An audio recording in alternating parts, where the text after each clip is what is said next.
Olá pessoal, sejam bem-vindos a mais um canal. Nesse vídeo a gente vai estar falando sobre TensorFlow e PyTorch, ok? Então, para começar, vou dar um background a vocês sobre os dois frameworks. Esse vídeo aqui não vai ser muito longo, a gente vai apenas falar sobre os frameworks, tá? Então, o TensorFlow é considerado um dos frameworks para Deep Learning mais famosos, por conta que foi um dos frameworks que atingiu o mainstream. Antes do TensorFlow havia o Theano, tá? O Theano já era um framework bem avançado. Acho que foi daí que o Google teve a ideia de lançar o TensorFlow para open source, né, para que possa avançar a pesquisa de Deep Learning, já que é algo que é muito lucrativo e a Google certamente tem interesse em pesquisa de Deep Learning. E o Theano, se eu não me engano, foi criado pela Universidade de Ontário, se eu não estiver enganado. E um dos seus... Se eu não estiver enganado, foi pela mesma universidade de Geoffrey Hinton, que é um dos maiores nomes em Deep Learning. É considerado o pai do Deep Learning porque foi um dos pesquisadores que mais dedicaram à pesquisa, tá? Ele já tem mais de 50 anos. Acho que ele já tem mais de 50 anos de carreira, se eu não estiver enganado. Ele passou bastante tempo estudando redes gerais. Ele é um dos maiores especialistas atualmente. Existem outros como Ian LeCun e entre outros. Na questão de tutores, né, existem Andrew N. Deixa eu ver se eu lembro outro. Geoffrey Hinton é um professor também, pesquisador e professor. Beleza, então já estou off-topic aqui, pessoal. Vamos voltar para o tópico. Beleza, então o TensorFlow ele foi lançado com o objetivo de conseguir mais contribuições e avançar a pesquisa, tá? E avançar a utilização de Deep Learning. Então, graças ao TensorFlow, muita tecnologia, muitas coisas estão utilizando Deep Learning hoje em dia. O TensorFlow foi lançado em 2015 e em pouco mais de, acho que se não estiver enganado, um ano já conseguiu bastante popularidade. Em questão de meses, o TensorFlow já estava bem sucedido, tá? O PyTorch, ele veio um pouco depois, ele veio no finalzinho de 2016, mas em um ano, 2017 e 2018, já conseguiu crescer bastante. Também acho que já está entre os 3 maiores frameworks, eu diria. Tem o Keras, mas o Keras não é um framework, tá? O Keras é uma API. Então o Keras ele está fora da discussão aqui na questão de frameworks. Beleza, então quais são os pontos fortes do TensorFlow contra o PyTorch? Bem, o TensorFlow ele utiliza gráficos estáticos, tá? O que significa que a gente define um gráfico, tá? Um grafo. Não sei se a tradução de graph seria grafo, acho que é grafo, né? Então a gente tem um grafo e a gente define esse grafo, que vai ser a nossa computação, tá? E esse grafo, por ele ser definido, ele é muito rápido, tá? Então a gente tem esse grafo e a gente apenas passa dados para esse grafo através das chamadas de dicionários. O que significa que o TensorFlow é muito rápido, tá? Ele nativamente é muito rápido. O ponto negativo disso é que o TensorFlow, a sua API é muito complicada. Então, para você escrever um programa simples, por exemplo, um classificador de imagens simples no TensorFlow, você já tem que ter bastante experiência. Um novato não vai conseguir escrever código TensorFlow nativo. Então, você já tem que ter pelo menos algumas semanas de experiência com TensorFlow para que você possa se acostumar à API do TensorFlow. E infelizmente o TensorFlow consome bastante código para que você possa começar com o modelo. Não existe modelo com TensorFlow com menos de 80 linhas. O menor modelo que você fizer com o TensorFlow vai ter no mínimo 80 linhas. Agora, quando se trata do Keras, que é uma das formas de vocês utilizarem o TensorFlow, vocês podem utilizar o TensorFlow. Vocês podem criar um modelo com muito menos linhas de código. Se você tiver a sua input pipeline, tá? A sua função vamos chamar de função de processamento de dados, que vai fazer com que você leia o seu dataset passando para o modelo, tá? Que seria a pipeline, que seria a leitura do dataset. Se você já tiver essa função pronta, e se o seu modelo não precisar de várias camadas, vocês podem ter um modelo com keras com 30, 40 linhas, o que seria no mínimo a metade do TensorFlow e com muito menos complexidade. Existem alguns pontos negativos nessa abordagem, que seria que você tem que deixar de mão alguma performance, tá? Você perde alguma performance por conta da chamada dessas APIs de alto nível. Então o TensorFlow ele roda muito mais rápido nativamente. Só que você tem que, como eu falei, ter muito mais experiência e você tem que gastar mais tempo escrevendo o código TensorFlow. Então o TensorFlow é muito bacana se você quiser fazer um projeto e se você quiser ir a fundo. Mas se você quiser apenas aprender mesmo e fazer algum projeto caseiro, você deveria ir com Keras, tá?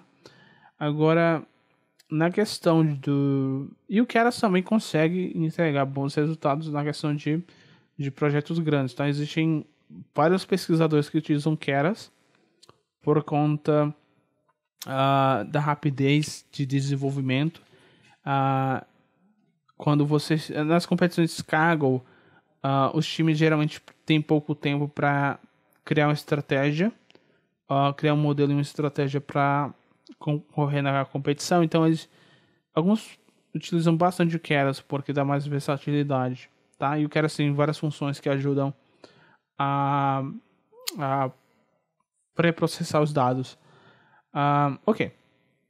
Então o PyTorch ele entra na questão de gráficos dinâmicos. Então o ponto forte do PyTorch é que ele usa gráficos dinâmicos, o que significa que você não define e executa, você já executa diretamente. Então isso é muito bacana, tá? Isso dá muita versatilidade.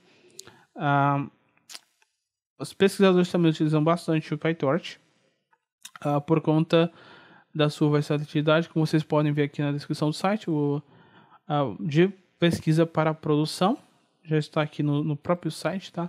Um framework Deep Learning, na verdade uma plataforma Deep Learning Open Source que provê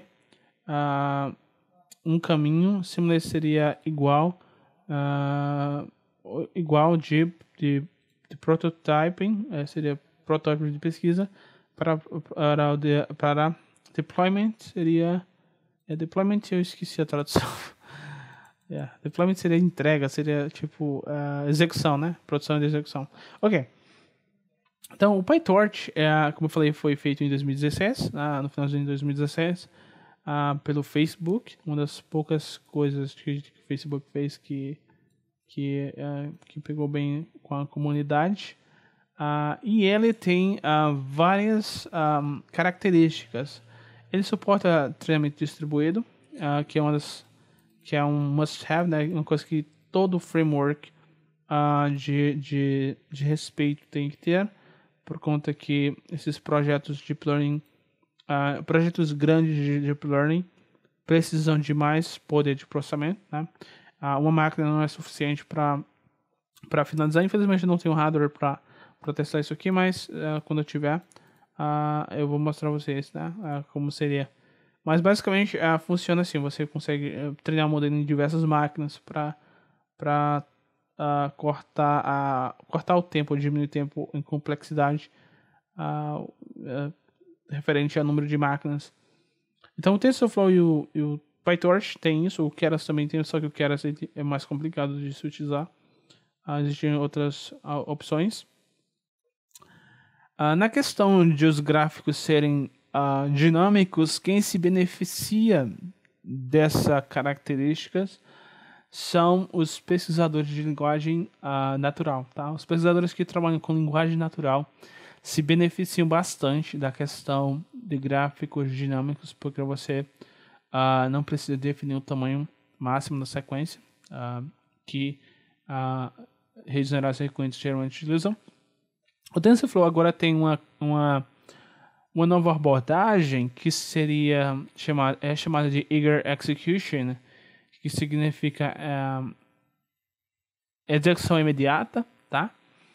Que você define, você nem define os grafos, você apenas passa tensors, que seriam os tensors, você define eles e executa imediatamente, ok?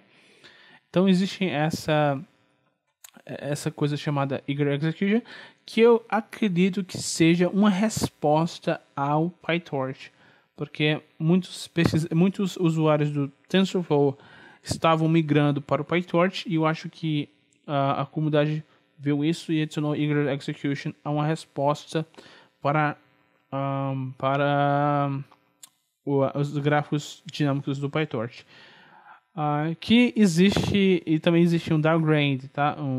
Existe uma perda de performance no TensorFlow quando você faz isso, e essa perda é muito grande atualmente. Eu acho que na próxima versão, né? Eu esqueci de mencionar isso no meu vídeo em inglês, mas no vídeo em inglês eu estava falando em questão de maio ou abril, mas já vai ser em março, né? A conferência do Google vai ser o TensorFlow Dev Summit. Vai ser em março, 6 de março, tá bem perto.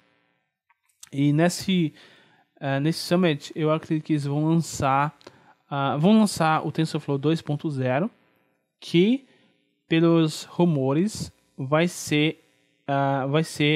a prioridade vai ser Eager Execution. Então, quando você definir o TensorFlow, você vai estar rodando Eager Execution, o que vai mudar a API. Então, a API do TensorFlow 2.0 talvez seja muito mais fácil do que a API da API 0.0 a API 1.0, tá?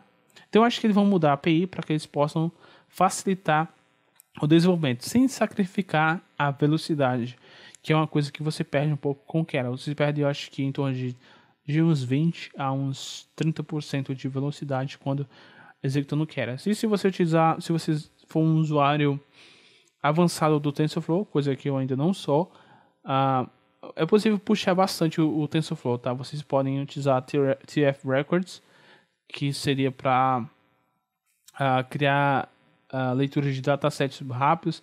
Existe a API inteira do TF.data, tá? Que seria a API para criar pipelines. Como eu falei, pipelines é o processo de você pegar dados e passar para a rede geral. Então o TensorFlow ele tem essas APIs que são de mais baixos níveis.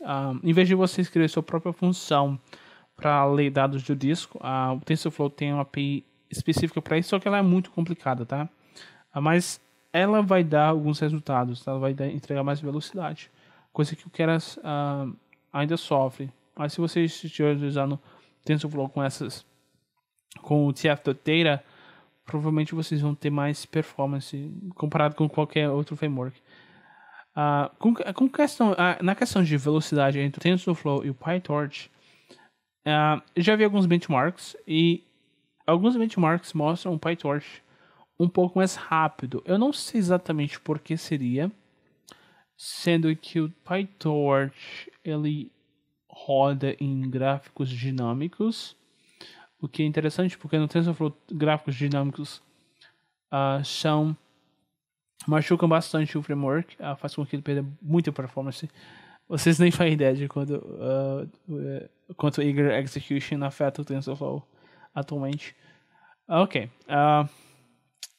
Então, se vocês tiverem para aprender PyTorch e TensorFlow, eu recomendo que vocês vão com PyTorch, a menos, claro, que vocês estejam utilizando Keras. O Keras, como eu falei, vai ter uma perda de performance, mas essa perda de performance não é tão notável quanto ter que passar pela curva de aprendizado que o TensorFlow requer. Tá? O TensorFlow requer uma curva de aprendizado muito maior do que o Keras. O Keras vocês podem aprender em 3 dias, uma semana.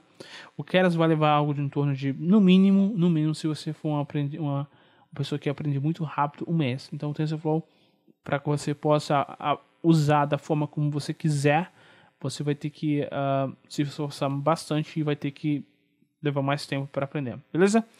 Então, recapitulando, se você for aprender TensorFlow ou PyTorch, vá com PyTorch, ou se você quiser utilizar o TensorFlow mas não utilizar o TensorFlow, vocês podem utilizar o Keras. Aí vocês vão estar utilizando o TensorFlow por baixo dos panos e o Keras como API, tá? Então esse foi o vídeo, pessoal. Espero que vocês tenham gostado. Falou e fui!